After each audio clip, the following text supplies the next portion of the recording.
Hi, my name is Gabby. I'll be teaching you how to make a Colombian seafood stew. It's called Cazuela de Mariscos. You can typically find this dish located in areas like Santa Marta, Cartagena, and Barranquilla. All of these cities are located on the coast, so it's a very coastal, islandy type of stew. It's believed to be brought back from Spain, so this dish definitely has a lot of historical meaning towards it. Let's get into the ingredients because they're very easy. Alright, so what we need for the dish is about a pound of shrimp. You can either buy them with the shell on or off, perfectly fine. However, I will be showing a way how to make a stock with the shells. We need about a half a pound of the calamari, which is squid, half a pound of mussels, and half a pound of clams. This is 1 cup of white wine, about 4 garlic cloves, 1 pepper, roughly half of the onion, 1 tomato, 1 carrot, a can of coconut milk, some cilantro for the garnish, lime for the garnish, and Parmesan for the garnish. We will need some bay leaves. This is cumin, cayenne, and paprika. Alright, so we can start prepping our veg. We can start by peeling and grating our carrot on a cheese grater. I'm using the big side, however you can use the small side, however you want. The idea is just to make sure that we're getting everything as even and uniform as possible so that it cooks even. You can use most part of the pepper, of course, just take out the seeds and the stem, but you can use the top and bottom. We'll cut our onion, peel and chop our garlic, and we will take out the stem for the tomato and chop it in a big dice. Sometimes we can actually start from the head part and then kind of, crack it open as we go. It's typically more common to do it, from the tail, but sometimes some shrimps are obviously different, so this was able to come off nice and easy. However, sometimes this isn't always the case. Like this had come without the tail, so that's quite difficult to try to, pull this off if there is no tail to pull. So instead we can just kind of open it from one side to the other. So this step is completely optional, but this is just a great way to add so much flavor. All we need is a little bit of olive oil, and we will take the shells that we had just opened, completely optional, and we will saute them until they get a little bit cooked, and then we'll add some water. This has been cooking for not even 1 minute, 2 minutes. We just want a little bit of color on it. Pull out some of those flavors, and I just filled up the same bowl. And we'll let that cook for about 15 minutes. So not even 10 minutes went by and the shrimp is already ready. So we will just strain it and use the broth in the stew. So at this point, all I'm doing is cutting the squid into rings. However, if you do want to skip this step, by all means, perfectly fine. Just go to your frozen section and try to find some squid rings, or calamari rings might be called. Just try to make sure that it's not already cooked. If it is, that's okay. Just make sure to add it into the stew about 5 minutes at the end, just so that we're not overcooking the squid, because it can get very tough. However, if you do decide to use fresh, just make sure to clean it, look in there, make sure that there's no vertebrae. Usually it has like this very plasticky feel, so just make sure that you're not cutting that and putting that in the stew, because we don't want the plastic part.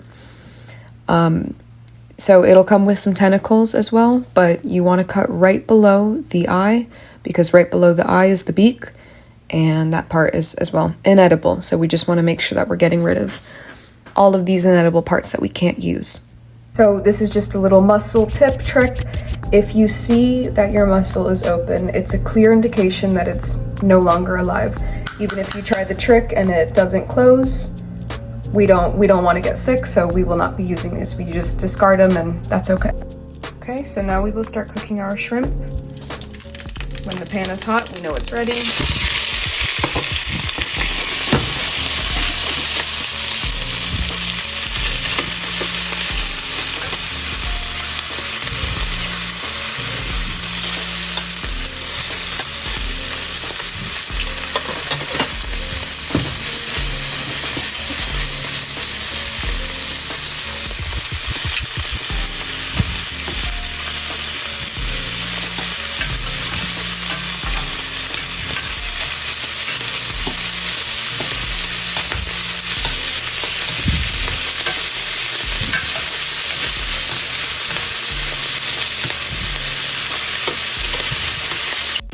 As you can see, the shrimp is cooked very quick. This takes less than a minute to sear it. We're just trying to get a nice color on it, and we will be adding it back to the stew, so we don't want to overcook shrimp.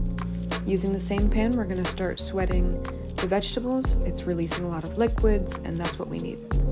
At this point, you want to put in the spices. It starts toasting it, and it starts opening up the aromas that normally you wouldn't get if you just threw the spices in the liquid. Once it's cooked for about 10 to 12 minutes, we can add it into a blender. If you do want to let the mixture cool before blending it, that might be a good idea if you don't have a high-functioning blender. The consistency that we're looking for is just a smooth type of puree.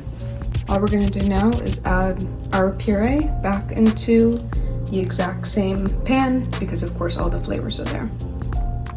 Here's a little trick I learned because we still have some leftover in there. Let's take our shrimp broth that we'd made. Swirl it around. We'll take our white wine as well. Pour it in. Once all of our liquid has been added, now we can add the coconut milk. Add your bay leaves in at this point. Just remember to make sure that you take it out before you serve the dish. All I'm doing is making a slurry consisting of 1 tablespoon of cornstarch and a 1/4 cup of water. This part is optional just because some people may like their stews on the thinner or thicker side, so feel free to play around with your portions of what you would like. However, I do find this consistency to be perfectly fine. Now we can add the slurry to the mixture. You do want to let it come to a boil so that it starts to cook off the cornstarch. Now we can add our mussels and our clams at the same time. The idea is to cook it for about 10-15 minutes. We want to get them open. Once the mussels and the clams have been cooking for about 10 minutes, now we can start adding in our squid. After 15 minutes has passed, now, as you see, most of the clams and the mussels have started to open up. If there is any that have not opened up, you want to discard of that because, again, it's a clear indication that they are no longer alive and good to use. As pretty much everything is cooked at this point, now we can add the shrimp back into the pan and cook for about 3 to 4 extra minutes. As the shrimp continues to cook, now we can start cutting up some cilantro for our garnish. If you're not a fan of cilantro, you can use parsley. Now once your stew is ready, now it's time to plate. You of course want to make sure that you have a good ratio to liquid to the seafood. Time for the garnishing. We can do our cilantro, some grated Parmesan, and we have a squeeze of lime or lemon. Typically this dish is served with patacones, which is just fried plantains, sometimes rice, avocado, or even bread. I hope you enjoy this dish and it takes you to the coast of Colombia. Enjoy!